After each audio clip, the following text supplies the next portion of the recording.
ఈరోజు వైఎస్ఆర్సీపీకి సంబంధించి రాష్ట్ర వ్యాప్తంగా ఉన్న స్టేట్ కమిటీ సభ్యులు, అదేవిధంగా డిస్ట్రిక్ట్ ప్రెసిడెంట్లు,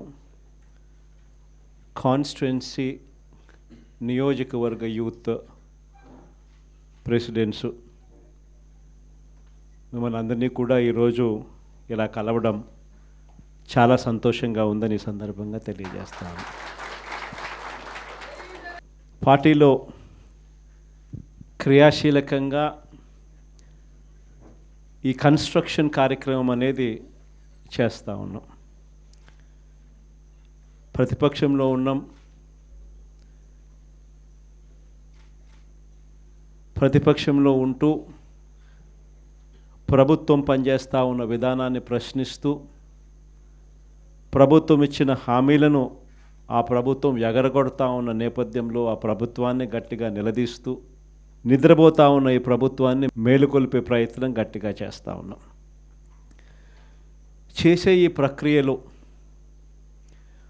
ఆర్గనైజేషన్ పరంగా ఇంకా మనం బలంగా ఎదగాలి. ఎదుగుదల అన్నది ఎందుకు అవసరము, ఎందుకంత ఇంపార్టెంటు అన్నది క్లుప్తంగా చెప్తాం. ఈరోజు మన పార్టీని చూసినప్పుడు చాలామంది ఎమ్మెల్యేలు కొత్త వాళ్ళే. మన పార్టీ వచ్చినప్పుడే 2011లో మన పార్టీ మనం స్థాపించిన పరిస్థితుల మధ్యలో గమనిస్తే, నేను అప్పట్లో కాంగ్రెస్ పార్టీ నుంచి బయటకు వచ్చిన. నేను బయటకు వచ్చినప్పుడు నాతో పాటు వెనకాల ఎవరు లేరు. నేను మా అమ్మ ఇద్దరం మాత్రమే బయటకు వచ్చినాం. అక్కడి నుంచి మొదలైంది ప్రస్థానం. నాతో పాటు కొంతమంది నాయకులు, నా మీద వ్యక్తిగతంగా అభిమానం ఉన్న నాయకులు కొంతమంది, మా కడప జిల్లాల నుంచి మరి ముఖ్యంగా కొంతమంది నాయకులు నాతో పాటు రావాలని అడుగులు ముందుకేశారు. నేనన్నా, నా పరిస్థితి ఏమిటో నాకే అర్థం కావడం లేదు. అందరూ అంటా ఉన్నారు, కేంద్రంలో కాంగ్రెస్ పార్టీతో ఢీకొంటా ఉన్నాం, రాష్ట్రంలో ముఖ్యమంత్రితో ఢీకొంటా ఉన్నాం కాంగ్రెస్ పార్టీతో. ఇలాంటి పరిస్థితుల్లో నా పరిస్థితి అగమ్యగోచరంగా ఉన్నప్పుడు నేను మిమ్మల్ని నాతో పాటు రమ్మని చెప్పి నేను చెప్పలేను. దేవుడు ఆశీర్వదించి నేను ఎదిగినప్పుడు, నేను బాగున్నప్పుడు అప్పుడు రండి అని చెప్పి కొంతమందికి చెప్పిన. ఇట్లా రాష్ట్రం వైపు తిరిగి చూస్తే ఎవ్వరూ లేరు వెనకాల. కేవలం నేను, నాతో పాటు అమ్మ, మేము మాత్రమే ఉన్నాం. ఆ ప్రస్థానం అక్కడి నుంచి మొదలైంది. కానీ రాజకీయాలలో ఎప్పటికీ కూడా విలువలు, విశ్వసనీయత ఇవి మాత్రం ఎక్కడా ఎప్పుడూ తగ్గనేలా. ఎన్ని కష్టాలు వచ్చినా కూడా ఇటువైపు చూస్తే పొలిటికల్ ఒబ్లివియన్ అంటారు, ఏ రోజు కూడా కాంప్రమైజ్ కాల. విలువలు, విశ్వసనీయత అన్న దానికి మాత్రం పెద్ద పీటీ వేశాం. విలువలు, విశ్వసనీయత అన్నది ఎట్లాంటి పరిస్థితిలో ఉన్నా కూడా ఏ రోజు కూడా అవి ప్రశ్నించే పరిస్థితిలో ఏ రోజు రాజకీయాలు ఎప్పుడు చేయాల. అక్కడి నుంచి సాగింది రాజకీయ ప్రయాణం. ఆ తర్వాత నాతో పాటు 18 మంది ఎమ్మెల్యేలు కాంగ్రెస్ పార్టీ వీడి నాతో పాటు రావాలన్నారు. అందరినీ పదవులు రాజీనామా చేయమన్నా. రాజమోహన్ రెడ్డి ఎంపీ నాతో పాటే వస్తానన్నాడు. అన్న రాజీనామా చేయన్న. రాజీనామా చేశాడు, వచ్చినాడు. బై ఎలక్షన్ జరిగింది. నా ఎలక్షన్ బై ఎలక్షన్, అమ్మ election by election, Rajamohan Reddy election by election. నా ఎలక్షన్లో 5,40,000 మెజారిటీ, ఆ 14th లోక్సభలో హయ్యెస్ట్ మెజారిటీ వచ్చింది మీ అన్నకే, జగన్కే. ఆ రోజు మనం ప్రమాణ స్వీకారం చేసేటప్పుడు పార్లమెంట్లో ప్రతి తల్లా కూడా మన వైపే తిరిగి చూస్తుంది. Highest majority in the 14th Lok Sabha. కానీ జీర్ణించుకోలేని పరిస్థితిలో మన మీద అంతే పగబట్టడం కూడా ఆ మెజారిటీని చూసి అనుకోండి, అది వేరే విషయం. ఆ తర్వాత తర్వాత రాజమోహన్ రెడ్డి కాంగ్రెస్ పార్టీలో ఉన్నప్పుడు పోటీ చేసినప్పుడు వచ్చిన మెజారిటీ కన్నా అంతకన్నా 2 మెజారిటీతో ఆయన గెలిచినాడు. 2.5 లక్షల మెజారిటీతో ఆయన కూడా గెలిచడం జరిగింది. అందులో 18 మంది ఎమ్మెల్యేలు నాతో పాటు అడుగులు ముందుకు వేశారు. 18 మంది ఎమ్మెల్యేలు అప్పట్లో నాతో పాటు అడుగులు ముందుకు వేశారు. ప్రతి ఒక్కరికి చెప్పా, రాజీనామా చేస్తేనే బయటికి రండి అని చెప్పి. మొత్తం 18 మంది రాజీనామాలు చేసినారు.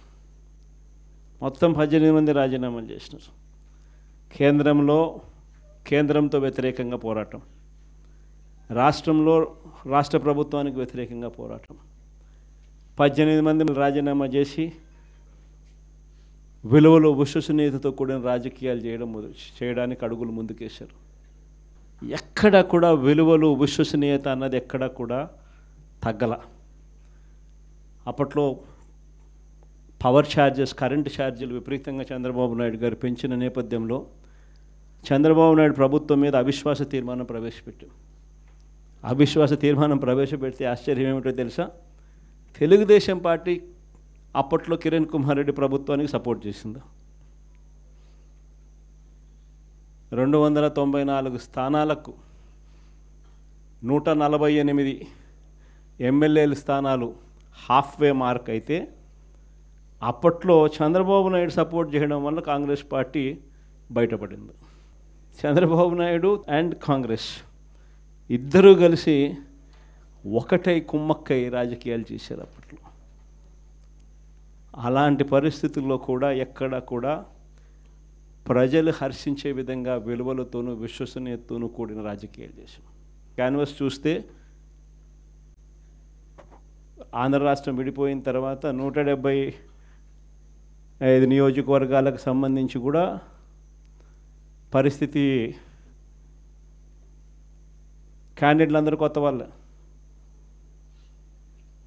అక్కడి నుంచి ఒక 18 మంది మన క్యాండిడేట్ తప్ప నుంచి మిగతా వాళ్ళంతా ఫ్రెష్ ఫేసెస్.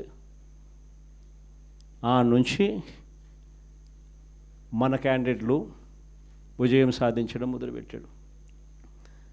67 స్థానాలు 2014లో గెలిచినాం.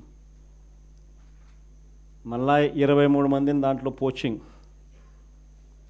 మళ్ళా మనల్ని పార్టీని వీకెన్ చేయడం కోసం అని చెప్పి 9 మంది ఎంపీలు గెలిస్తే 3 ఎంపీలను పోచింగ్, 67 మంది ఎమ్మెల్యేలో 23 మంది ఎమ్మెల్యేలు పోచింగ్. కానీ దేవుడు 2019 వచ్చేసరికి అది ఏ మొట్టికాయలు వేసాడు. మన దగ్గర నుంచి ఎంతమంది పోచింగ్ చేశారో కరెక్ట్గా అంతే నెంబరే, వాళ్ళ నెంబర్స్ కూడా కరెక్ట్గా అంతే 23కే పడ్డాయి. ఎంపీలు ఎంతమందిని పోచింగ్ చేశారో మళ్ళీ కరెక్ట్గా అంతే నెంబర్స్తోనే వాళ్ళ నెంబర్లు కూడా కట్టడయ్యాయి. నేను చెప్పేది ఎందుకు చెప్తా ఉన్నానంటే, ఈ విషయాలు అందరూ కొత్త వాళ్ళే. కొత్తదనానికి విలువ అన్నది ప్రతిపక్షంలో ఉన్నప్పుడే వస్తుంది. ప్రతిపక్షంలో ఏ నాయకుడైనా ఎదగలుగుతాడు, ఎవరైనా నాయకుడు కాగలుగుతాడు. అయితే 2 గుణాలు ఉండాలి. ఒకటి ప్రజలకు అందుబాటులో ఉండడం, రెండవది చిక్కటి చిరునవ్వుతో పలకరింపు. 2 ఖచ్చితంగా ఉండాలి. ప్రతిపక్షంలో ఉండాల్సింది మరొక మేజర్ గుణం ఏమిటి అని అంటే, ప్రజలకు ఏదైనా సమస్య వచ్చినప్పుడు ప్రజల తరపున మనం ప్రజలకు తోడుగా నిలబడగలగడం. ఈ 3 చేయగలిగితే ఎవరైనా లీడర్ కాగలుగుతాడు. ఇక్కడి నుంచి స్టార్ట్ చేయండి.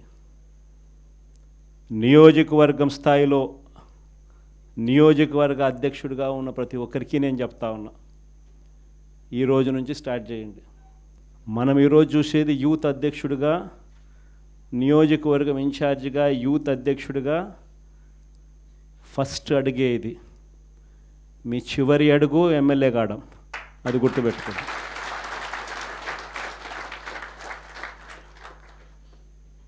ఎదగడం మీ చేతుల్లో ఉంది.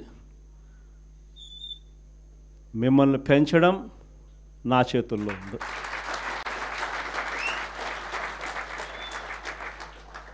కానీ మీరు పెరగాలి అని అంటే నేను చెప్పిన ఈ 3 గుణాలు లేకపోతే ఎవరు పెరగరు. ఈ 3 గుణాలు ఉండాలి.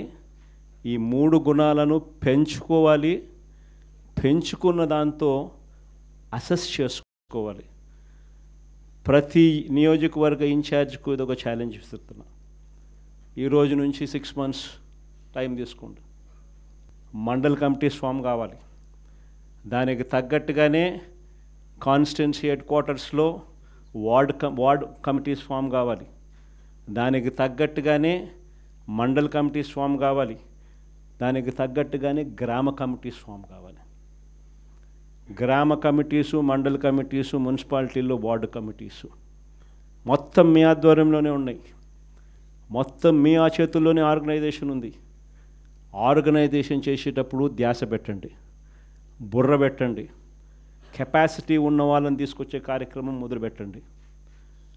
ఎదగడానికి ఎవరైతే సిద్ధంగా ఉన్నారో వాళ్ళని ఆర్గనైజేషన్లోకి తీసుకొని వచ్చే కార్యక్రమం చేయండి. వైఎస్ఆర్సీపీ ప్రతి గ్రామంలో ఉంది. సిమిలర్లీ జిల్లా అధ్యక్షులకు చెప్తా ఉన్నా, అసెస్ చేసుకోండి. ఎవరికి చెప్పాల్సిన పనులా నేను మీకే ఇచ్చిపెడతా ఉన్నా. ఎందుకంటే మీరు ఎదగాలి. పర్యవేక్షించండి. నియోజకవర్గ స్థాయిలో ఉన్న యూత్ అధ్యక్షులు ఎలా పర్ఫామ్ చేస్తూ ఉన్నారు, వాళ్ళకు చేదోడు వాదోడుగా ఉండండి, వాళ్ళకు తోడుగా ఉండండి, గైడెన్స్ ఇవ్వండి, సలహాలు ఇవ్వండి, చేయి పట్టుకొని నడిపించండి. కమిటీస్ అన్నీ పర్ఫెక్ట్గా అయ్యేట్టుగా చూసుకోండి. ఈ ప్రోగ్రామ్స్ కన్నిటికీ కూడా ఫర్దర్ సూపర్విజన్ ఉండడం కోసం అని చెప్పి వర్కింగ్ ప్రెసిడెంట్లుగా, జోన్లకు వర్కింగ్ ప్రెసిడెంట్లుగా కూడా తీసుకొచ్చే కార్యక్రమం చేయబోతా ఉన్నాం. వర్కింగ్ ప్రెసిడెంట్లుగా వచ్చే వాళ్ళను యంగ్ ఎమ్మెల్యేలు ఎవరైతే ఆల్రెడీ మన పార్టీలో ఉండి నేడు ఎలక్షన్లో ఓడిపోయిన పరిస్థితుల్లో ఉన్న యంగ్స్టర్సు, యంగ్ ఎమ్మెల్యేలు ఎవరైతే ఉండారో, ఆర్గనైజేషన్ తెలిసిన వాళ్ళు, ఆర్గనైజేషన్ పరంగా మిమ్మల్ని సరిగ్గా గైడ్ చేయగలిగిన వాళ్ళు, మిమ్మల్ని కూడా తోడుగా మీకు నిలబడగలిగిన వాళ్ళు. ప్రతిపక్షంలో ఉన్నాం కాబట్టి కేసులు పెట్టించుకోవాల్సి వస్తుంది. కేసులు పెట్టించుకునేటప్పుడు మీకు అండగా తోడుగా కేసులు పెట్టించుకున్నా పర్వాలేదు, ఈ రకంగా కేసులు పెట్టినా కూడా ఈ రకంగా దాన్ని మనం మెనూవర్ చేయొచ్చు, ఈ రకంగా వ్యవస్థలన్నీ మనకు తోడుగా ఉంటాయి, పార్టీ ఈ రకంగా మీకు అండగా ఉంటుంది అని భరోసా ఇచ్చేందుకు యంగ్ ఎమ్మెల్యేలను వర్కింగ్ ప్రెసిడెంట్గా కూడా తీసుకొచ్చే కార్యక్రమం చేస్తూ ఉన్నాం. సిద్ధార్థ్ కూడా ఒక జోన్కు అదే మాదిరిగా వర్కింగ్ ప్రెసిడెంట్గా ఉంటాడు. సిమిలర్లీ ఈస్ట్ వెస్ట్కు, ఉత్తరాంధ్రకు, కృష్ణా గుంటూరుకు ఈ రకమైన జోన్లకన్నిటికీ కూడా వర్కింగ్ ప్రెసిడెంట్లుగా యంగ్ ఎమ్మెల్యేలను కంటెస్ట్ చేసిన వాళ్ళను కూడా తీసుకొచ్చే కార్యక్రమం చేస్తూ ఉన్నాం. ఆర్గనైజేషన్ పరంగా యూత్ కానీ, మహిళ కానీ, స్టూడెంట్ కానీ, రైతు కానీ ఈ 4 చాలా బలంగా ఉండాలి. తర్వాత ఎస్సీ ఆర్గనైజేషను, ఎస్టీ ఆర్గనైజేషను, బీసీల ఆర్గనైజేషన్, ఇవన్నీ కూడా ఇవే స్థాయిలో ఇంతే బలంగా తయారు కావాలి. ప్రతిపక్షంలో ఉన్నప్పుడే ఇవన్నీ బలంగా మనం తయారు చేసుకునే వెసులుబాటు మనకు ఉంటుంది. వెసులుబాటులోకి రావాలి. ఆర్గనైజేషన్లో ఉన్న ప్రతి ఒక్కడు సోషల్ మీడియాలో ఆటోమేటిక్లీ ఎంపానల్ కావాలి. సోషల్ మీడియాలో మీ ఫోన్ అన్నది ఈరోజు యుగంలో మీ దగ్గరున్న గన్ను. మీ దగ్గరున్న గన్ను ఈరోజు యుగంలో, ఈ సోషల్ మీడియా యుగంలో మీ దగ్గరున్న ఏకైక వెపన్, ఏకైక గన్ను మీ ఫోను. ఆర్గనైజేషన్ పరంగా మీరు దాంట్లో ఎంపానల్ అయిపోయి ఉండాలి. మీతో పాటు మీరు క్రియేట్ చేసి ఆర్గనైజేషన్ గ్రామస్థాయి దాకా కూడా ఆ ఆర్గనైజేషన్లో పార్టీ కావాలి. ప్రతి ఒక్కరి చేతిలోనూ కూడా మీకు అన్యాయం జరిగితే ఆ అన్యాయం నాకు జరిగింది అని చెప్పి మీరు ఆ మాధ్యమంలో మీరు చెబితే ఆ మాధ్యమం ద్వారా పార్టీ హైకమాండ్ మా దాకా కూడా తెలియడమే కాకుండా రాష్ట్ర వ్యాప్తంగా ఉన్న మొత్తం వైఎస్ఆర్సీపీ శ్రేణులందరికీ కూడా ఈ మెసేజ్ వెళ్ళిపోవాలి. ఎవరికి ఎక్కడ ఏ అన్యాయం జరిగినా కూడా మొత్తం పార్టీ తనకు తోడుగా నిలబడే కార్యక్రమం జరగాల. ఇది విజన్. నా జిల్లా ప్రోగ్రాములు కూడా మళ్ళీ ఉంటాయి. నా ప్రోగ్రాంతో పాటు చివరిలో నా పాదయాత్ర కూడా ఎట్టగో జరుగుతుంది.